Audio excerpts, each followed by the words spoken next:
Hello guys, আসসালামু আলাইকুম। এই তো আজকে সকালবেলা আমাদের বৌদি সবজি কাটছিল এবং তার নানা ধরনের কাজগুলো তিনি শেষ করছিলেন। আর এই যে এদিকে আমার আম্মু সকালের খাবার রান্না করতেছিল।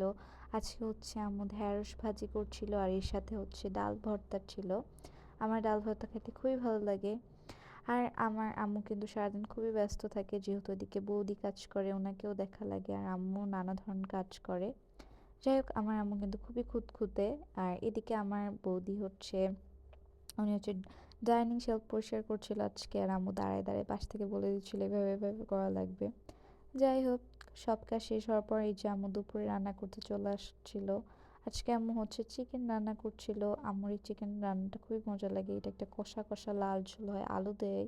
তোমরা দেখতেই পাচ্ছ, এটা দেখতে কত সুন্দর হয়েছে, আর এটা খাইতে অনেক মজা। তো এর মধ্যে আমরা স্কুল থেকে চলে আসছিলাম। স্কুল থেকে আসার পর আম্মু আমাদেরকে ফ্রুটস কেটে দিচ্ছিল। তারপর এই যে আম্মু উচ্ছে ভাজি করছিল, সজনা ডাঁটা রান্না করছিল। যাই হোক, আজকে এই পর্যন্ত, দেখাবো নেক্সট ভিডিওতে। বাই।